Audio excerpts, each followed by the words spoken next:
The Secret of Blackwood Manor. Deep within the heart of the forest, shrouded in impenetrable mist, stood the ominous Blackwood Manor. An ancient, dilapidated mansion that had stood vacant for generations. The villagers avoided this place, for it was said that a dark curse hung over the estate.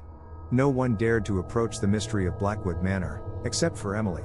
Emily was a curious young woman with an unwavering fascination for the supernatural. Her dark curls and deep green eyes sparkled with determination as she decided to unveil the enigma of Blackwood Manor. The tales of the mansion had captivated her since childhood, and now the moment had come for her to confront her fear. On a foggy evening, Emily set out for Blackwood Manor. Her heart raced as she passed through the weathered archway and walked the long gravel path to the entrance of the estate. The trees seemed to whisper softly, and the wind carried an eerie murmur. The mansion loomed majestically before her, overgrown with vines and weathered by time. With trembling hands, Emily pushed open the creaking door and entered the interior of the building. A musty smell hung in the air, and the floor crunched beneath her footsteps. In the first room she entered, Emily spotted a dusty piano, its keys nearly faded. Suddenly, a ghostly melody emanated from it, as if invisible fingers were touching the keys. A shiver ran down her spine, and she hurried into the next room. There, she found an old painting on the wall depicting a family picnicking in joyous harmony on a meadow. Yet the faces were contorted, their eyes vacant and expressionless. An eerie whisper emanated from the painting, as if the ghosts of the past were trapped within. Emily continued her journey, ascending the creaky staircase. In a dusty bedroom, she discovered a diary resting on a weathered desk.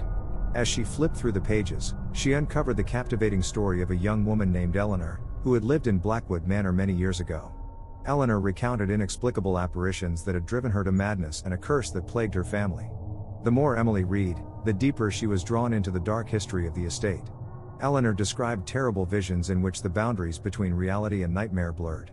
She had attempted to break the curse, but her efforts had only led to greater calamity.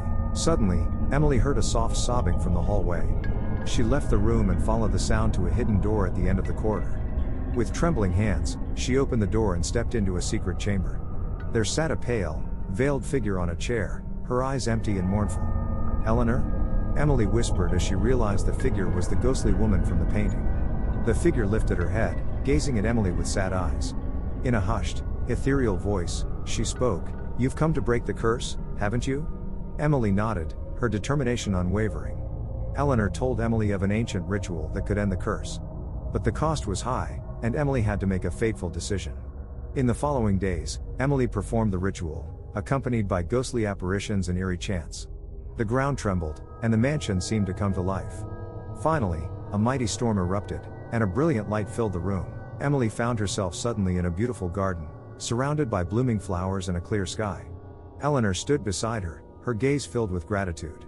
"The curse is broken," she whispered before slowly fading and disappearing. As Emily left Blackwood Manor, the mist had lifted, and the sun broke through the clouds. The decaying mansion seemed to glow anew, as if it had finally found peace. The villagers could hardly believe it when Emily told the tale of her encounter with Eleanor and the end of the curse. Blackwood Manor was restored and turned into a place of remembrance for the past. And thus ends the tale of Emily, who was brave enough to unravel the secret of Blackwood Manor and break the curse by confronting the ghosts of the past, paving the way for peace and redemption.